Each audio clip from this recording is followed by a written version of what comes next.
Yo, what's going on, y'all? This is boy Kev coming to you with another video. I'm stumbling over my words, but want to take a look back at divisional round weekend in the NFL. Want to take a look at all four games and a little quick analysis. I get long-winded sometimes, but I promise you this will be a quick analysis of divisional weekend. And I'm just looking at the divisional weekend right now. My conference championship video won't be up till next. I won't put that up until Friday, but yeah, again, this is a quick look back at divisional round weekend in the NFL. I'm gonna look at each game in chronological order by the way that they happen. Again, just taking a look at the what do you want to call it, the key moments and the X factors and just what I thought in general about the game. First, we start off with the 1 versus 6 matchup in the AFC. The Colts took on the Chiefs Sunday here in Kansas City. The Chiefs get the win 31-13. We finally get a home playoff victory. First since 1993, Joe Montana was the quarterback then. They beat the Steelers in overtime. But again, Chiefs finally get a home playoff win. 25 years in the making. The story of the game, it really was the defense only allowing 6 points to the Colts offense, who was flying high coming in after winning 10 of their last 11 games, including the playoff victory over the Texans in the wild card weekend. A lot was being said about their offensive line for good reason. Quentin Nelson, the All-Pro, and those other guys. There was a couple of cats that was from the Kansas City area on that Indianapolis line. They were bullying teams down the stretch. But big ups to Justin Houston, Chris Jones, D4. They really affected the game on the defensive end, on the defensive side of the ball.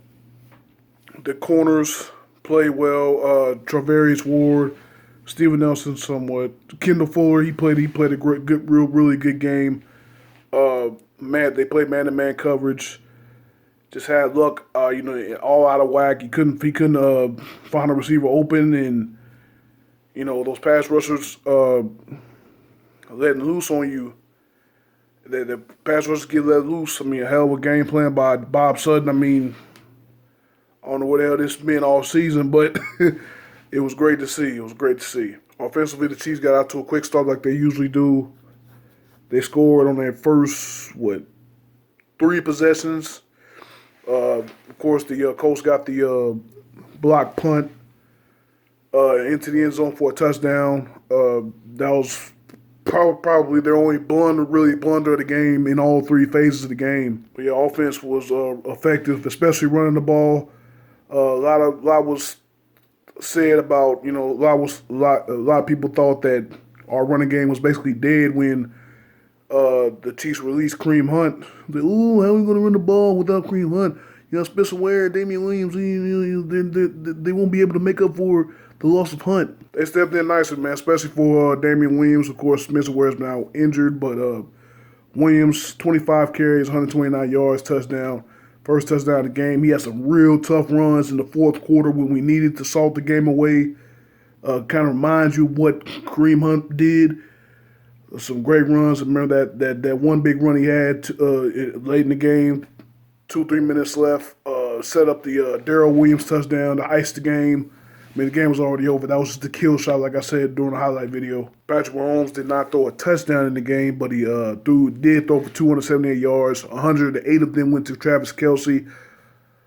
Going into the game, that was probably the main concern about the Colts defense, is that they allowed so much to a tight end on the opposing team. And of course, Travis Kelce, first team All-Pro tight end, he ate. He ate good. He ate good that day. Was it 7 catches for 108 yards? He was just eating up the Colts, the cover 2, dropping 2 guys back, and trusting Darius Leonard or other guys to cover Kelce across the middle. It's a tough task for anybody. I thought Sammy Watkins was big in this game. 6 catches for 62 yards. May not look like much, but that contribution was well needed in my opinion.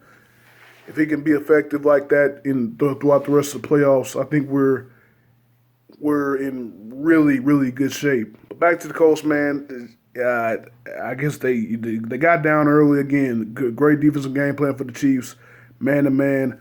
Let those pass rushers loose. Chris Jones, I don't even think he had a sack, but those four batted balls at the line of scrimmage, those were huge because, of course, you don't know what would have happened if he would have completed the pass or not. But those plays were huge. Chris Jones, having an effect on the game without even getting a sack, that's pivotal. First time ever the Chiefs will host the AFC Championship game. Should be fun, man. Should be a great time. Next, we got the Dallas Cowboys going into LA to take on the Los Angeles Rams. I mean, once again, something I meant to say about the Chiefs. Chiefs won by January football. They ran the ball effectively and they played good defense. The Los Angeles Rams ran the ball effectively and played good defense. Once again, just like the Colts, the Cowboys were a sexy wild card pick to go into LA and pull off the upset against against the Rams. But Rams had none of it. Can't say enough about C.J. Anderson, man. He was waived by a couple teams. He was a former Denver quarterback. I think he was waived by the Broncos, actually. He was waived by the Panthers, I believe, like in November and December of this year. And then the Rams picked him up when Todd Gurley couldn't finish the rest of the regular season with knee inflammation. And that dude took the ball and he's never looked back. I think all three games of the rest of the regular season he had over 100 yards. And he had over 100 yards in this game, even with Todd Gurley playing as well. I think he had 23 carries for 126 yards or something like that. I might have been reiterating Damian Williams' numbers, but he had like 120 some yards and then Gurley had 16 carries, 116 yards and a touchdown. I forgot to mention Anderson had 2 touchdowns. I mean, the majority of the season, the Rams had Gurley. Of course, they had Gurley, but they had a high potent passing game. The passing game really took a hit when Cooper Kupp got injured. They really took a hit as far as the passing game. But adding C.J. Anderson to take the weight off of Todd Gurley as far as carrying the ball, the Rams can play more ball control. Because remember, in those late stretches when Gurley couldn't play that much, remember Goff was throwing picks. And he was wondering if he was going back to the way he looked when Jeff Fisher was coach, to go if he really was a bust. But with C.J. Anderson coming back, man, the Rams put more emphasis on running the football, not taking pressure off of Gurley. Gurley can maybe catch more passes out of the backfield, be more effective in the passing game. Man, that's scary. I mean, you lose a great receiver like Cooper Kupp, but you gain a good running back in C.J. Anderson, and plus, running the football, especially in January, well, of course, they don't have to play it's L.A., they don't have to play in a cold climate, but, it helps with time possession and all that stuff, keeping the other offense off the field, which they'll have to do next game. I'll get to that in another video, but it's a huge bonus for them. Huge bonus. But again, the other story of this game for the Rams was the way that they slowed down the Cowboys' rushing attack. Now, obviously, Zeke Elliott, one of the better backs in the league, he got 30 carries in the win against Seattle last week. It was like 140 some yards or something like that. Really dominated the game, and then Dak made the throws that were necessary against Seattle to get that victory, but it was none of that in this game. Elliott had 20 carries. I'm sorry. He had 20 carries, but he only had 47 yards on the day. He did score a touchdown, but only 47 yards and 20 carries. That's very uncharacteristic from Zeke. That's very, very uncharacteristic for that offensive line, which a lot of experts have regarded as the best in the league. But a big performance by not only by Aaron Donald, who I presume will be the Defensive Player of the Year, but Ndamukong Suh, Sue showed up big time in this game. And that's what was so scary about this Rams defense going into the season. When you have those, especially you have those two players clogging up the middle of an offensive line, which allows guys, on the outside like Fowler Jr., who they picked up, Ibukum off the edge.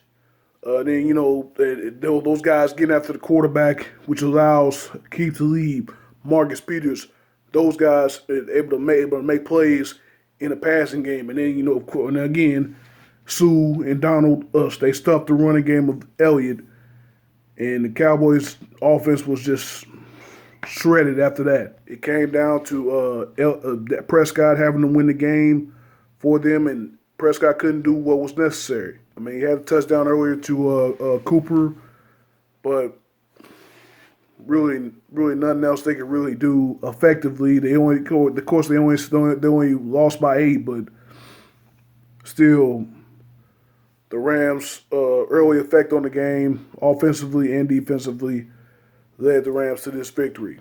Those were the two Saturday matchups, so we moved to Sunday. First game was the 5 versus 2 matchup in the AFC, the oldest quarterback matchup in postseason history. Philip Rivers, who I think is 37, versus 42-year-old Tom Brady. This thing was over at halftime. It was all Patriots. They had a well-balanced attack. Tom Brady threw for over 300 yards, had a touchdown to Philip Dorsett, but it was mostly the running game of the Patriots, especially Sony Michel. He had 109 yards, 3 of the Patriots' 5 touchdowns in the first half. Yeah, it was 35-7 at halftime. Chargers were just shook. The Patriot defense was just all over Rivers, who was a statue in the pocket. He's not a mobile guy. Of course, he did have that scramble for a first down against the Ravens in the wild card, but that's about it. That's about it that you get from him. He got hit a lot. The Patriot defense really challenged those playmakers for the Chargers. Of course, it didn't look like that early because Allen had the touchdown, and then the only offensive weapon that really showed up for the Chargers was Mike Williams. He's going to be a star. These last few games, especially against my Chiefs and on. He seems like the dude that they spent that number 1 pick on. Remember last year in his rookie year, he was injured a lot, but this is looking like the guy this looks like the guy at Clemson playing with the Deshaun Watson. So he's going to be a force to be reckoned with for years to come. But Chargers just couldn't get enough going early on, and then the Patriots just piled it on in the first half. Nothing really in the second half. Patriots only had 2 field goals in the second half, but they were up by so much. Chargers had 3 touchdowns, and they still weren't enough. Patriots move on to face the Chiefs in the AFC title game. Last but not least, we head to the Big Easy. The reigning defending Super Bowl champion Eagles traveled to New Orleans to face the Saints. Eagles got out to a 14-0 lead. Everybody was like, hold up. Is Foles magic going to strike again? New Orleans offense was just all out of whack, and it reminded you of that month stretch of November where they struggled in those games. Remember when they only scored 10 points against the Cowboys? They had trouble in some other games. They just didn't look like the dominant offense. Because remember, they were the top scoring offense in the league at that point. I think when they faced the Cowboys the Thursday after Thanksgiving, but that game started about a 3-4 game tailspin. Kind of took Drew Brees out of the MVP race, if you ask me. His numbers just weren't that great in those 3-4 games, but still completion percentage and the QBR still top of the league. Of course, he's had a hell of a career, but this ain't about the MVP. I'm gonna get to that later. Not later in this video, later in another video. The Saints offense didn't do a lot in that first quarter. The first quarter was over, and it just seemed like the Eagles kind of maxed out after that. Eagles really couldn't do too much more down stretch as well, even though they had a chance to win the game. Saints offense came alive. A lot of Michael Thomas had 12 catches, 171 yards, and a touchdown on the game. Kamara and Ingram, they did their thing. Saints defense shut down the Eagles after the first quarter. Eagles did have a chance to win the game after Will Lutz missed a 52-yard field goal to put them up by 9. Saints scored 20 unanswered. They were up by 6. Lutz missed the field goal. Foles had one more drive. They were driving down the field. For some reason, this was a big question. They got a play out. It was about maybe 20 seconds before the 2-minute warning. They ran a play, and it seemed like they were going to let the clock run out until the 2-minute warning. But I guess Peterson wanted some more yards, so they only had one timeout left.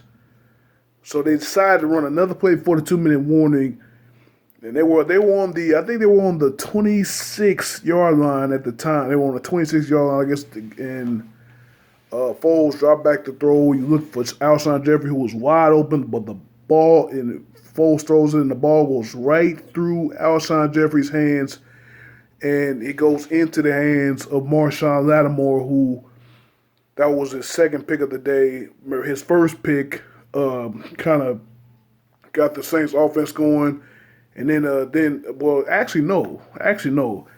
His first pick happened, but then the Saints went 3 and out, but it was like 4th and 1 or 4th and 2, and the Saints decided to go for a fake punt with Taysom Hill, the third-string quarterback. He got the ball. He got the first down. That's when the Saints offense really started to roll. But that was Marshawn Lattimore's second pick, and that's what really did the Eagles in. They had a chance. They had third and 7, 3rd and 9, but Kamara rushed and got the first down, and that was to ice the game. Of course, I went 4-0 in this week's picks. I picked all 4 home teams to get the dub, and they did. I went 0-4 last week, so that was tough. But now I'm back to 500. 2 really, really, really, really good conference championship games coming up. Both top seeds on each side. Rams traveling to the Saints in the NFC. Patriots traveling to the Chiefs in the AFC. 2 rematches of 2 really great games. Probably top 5, top 10 games. Both of these games were in the regular season. It's going to be a hell of a matchup on both sides. I just can't wait. What's crazy is you have the top 4 scoring offenses, back in like week 6 when the Chiefs played the Pats in Foxborough, and what was that? A couple weeks later when the Rams traveled to New Orleans the first time. You thought that these 4 teams would be in it at the end, and they are. Again, the top 4 scoring offenses in the league, battling it out. I mean, it seems like all 4 of these teams' defenses are improving or have improved. Something's going to have to give, of course, especially in my city, Kansas City. With Arctic blast is supposed to come through Sunday. The temperature's supposed to be in the teens, maybe negative at kickoff. So we'll see how that goes. Of course, NFC Championship is in the dome, clear conditions. Nothing, no cold for them. You know what I'm saying? So that's gonna be a clean, crisp, probably high-scoring game. So, like I said, man, I just can't wait for Championship Sunday. I should have a video on Conference Championship Sunday. Later on in the week, probably Friday. It'll be uploaded by Friday. Let you know my picks, let you know what I think and who's going to be X Factor going into those games. But thank you guys for watching, and I'm going to see you on the next video.